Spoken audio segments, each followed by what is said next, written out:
Hello नमस्ते everyone, तपाईहरु सम्पूर्णलाई इन्द्र भ्लगमा स्वागत गर्न चाहन्छु। यो चाहिँ आबुधाबीमा रहेको जायद इन्टरनेसनल एयरपोर्ट हो। हेर्नुस् त कस्तो राम्रो छ है। यो चाहिँ माथि प्लेनबाट देखेको भ्यू हो हैन। यस्तो छ ल हेर्नुस् है। बाटोहरु हेर्नु न कस्तो राम्रो देखिएको छ। माथि प्लेनबाट हेर्दा चाहिँ कस्तो देखिन्छ त भन्ने हुन्छ नि त हैन। ल यस्तो देखिन्छ। तपाईहरु पनि अब कुनै दिन काहीँ जानुभयो भने यस्तो भिडियो बनाउनु होला है। यस्तो देखिन्छ। त्यो माथिबाट चाहिँ तल देखेको ठुलो ठुलो घरहरु पनि सानो सानो देखिनु रहेछ।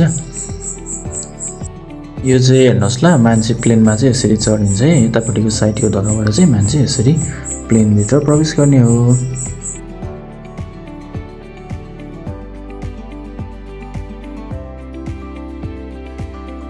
ल हेर्नुस् ल, यो चाहिँ हामीले भनिन्छ नि बादलपारीको देश भनेर। यो चाहिँ बादलपारीको देश नै होला।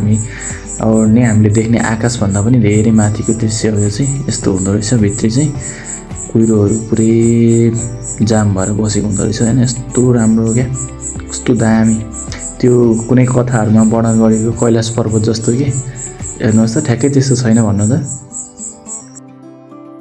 करिब 3-3.5 घण्टाको लामो यात्रा पछाडी म चाहिँ बल्ल बल्ल नेपालको आकाशमाथि आएको छु हैन। प्लेन यति बेला नेपालको आकाशमाथि उडेको छ।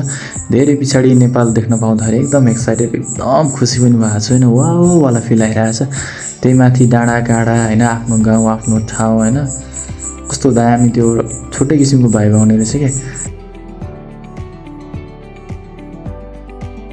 हेर्दा हेर्दै पर्खिँदै हैन, फाइनल्ली म चाहिँ काठमाडौँको आकाशमाथि आइसकेको छु। अब प्लेन चाहिँ बिस्तारै ल्यान्डिङ हुने अवस्थामा छ। यो चाहिँ काठमाडौँको त्रिभुवन इन्टरनेसनल एयरपोर्टको साइडको भ्यू हो हैन। यहाँ चाहिँ घरहरु चाहिँ यस्तो रहेछ, पुरै सिटी एरिया हैन। प्लेन बिस्तारै ल्यान्डिङ हुँदैछ, भयो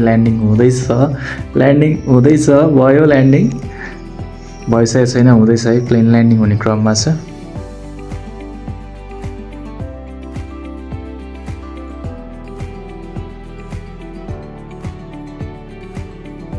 वाउ फाइनल्ली प्लेन ल्यान्डिङ हुँदैछ।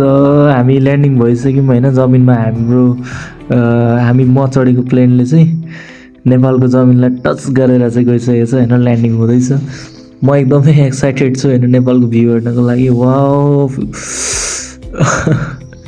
यस्तो मजा आइरहेछ कि।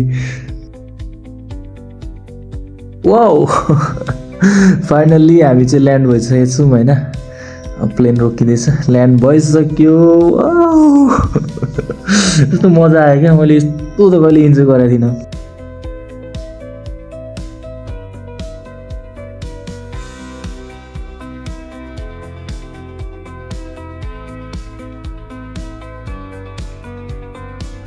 यति बेला चाहिँ हाम्रो प्लेन ल्यान्ड भएर रोकिरहेको छ हैन। यहाँ अर्कोतिर चाहिँ मैले बाहिर चाहिँ एउटा भ्यू देखेँ।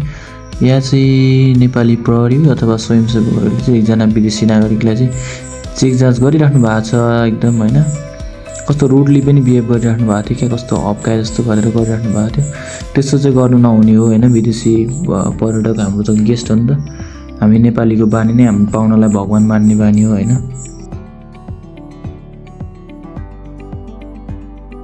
अनि एयरपोर्टबाट अब सबै चेक जाँच भएर निस्किसक्यो हैन। एयरपोर्टबाट बाहिर आउँदादेखि हैन, एयरपोर्टमा तपाईको नेपालको एयरपोर्टमा छिरेदेखिको लुटपाट सुरु हुँदो रहेछ कि। नेपालमा चाहिँ लुटेराहरू रहेछन्, ठगहरू रहेछन्।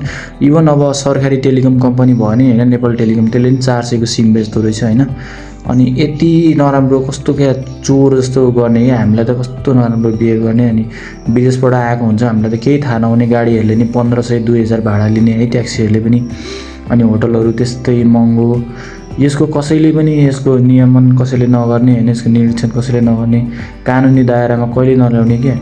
म नेपाल आउने बित्तिकै एकदम फ्रस्ट्रेट भएँ। यो जति पनि काठमाडौँको एयरपोर्ट एरियामा होटल गर्ने, ट्याक्सी चलाउने, ट्याक्सी व्यवसायीहरू हुनुहुन्छ, तिनीहरूलाई चाहिँ म के भन्न चाहन्छु भने तपाईहरु हैन, तपाईहरु जस्तै हामी पनि अर्का देशमा दुःख गरेर आएको। हामीले पनि पैसा टिपेर बोटबाट टिपेर लिएर आएको हैन नि त हैन। अनि बरु माग्नु क्या, 1-2 सय तपाईहरु माग्नु हैन। राम्रो मुखले माग्दा त पाइन्छ नि त। बरु 1-2 सय हामी एक्स्ट्रा नै दिउँला। तर त्यसरी झुक्काएर नठग्नु क्या। किनभने हामी त 2-2.5 वर्ष 3 वर्ष पहिला देश छोडेर गए हुन्छ। यहाँ के परिवर्तन भयो, भाडाहरुमा कस्तो चेन्जेस आयो हामीलाई त थाहा हुन्न। अनि तपाईहरुले जति भने नि हामी त्यति दिन सक्दैनौँ हैन। अनि त्यस्तो कुराहरुमा सानो कुराहरुमा तपाईले ठग्ने क्या। अब गाडीबाट एयरपोर्टबाट एउटा तीपर्तिर बस पार्कसम्म लगेको नि 2000-2500-3000 लिदिने, 1500 लिदिने। त्यस्तो त गर्नु भएन नि। एज अ नेपाली भएर नेपालीले नेपालीलाई ठग्दिने। तपाईहरु कस्तो खालको मान्छे क्या यो भिडियो जतिले पनि हेरिराख्नु भएको छ धेरैले यस्तो कुराहरु भोग्नु भयो होला अनि काठमाडौँ आउँदाखेरि चाहिँ भरसके यस्तो ठगीमा नपर्नु होला है सबैजनालाई सचेत गर्न चाहे म चाहिँ धेरै ठगहरु हुने रहेछ कि यहाँ चाहिँ एकछिन पढ्नु ल तपाईले पुरा भिडियो हेर्नु पनि अब सब्स्क्राइब पनि गर्दिनु ल ट्याप लाएर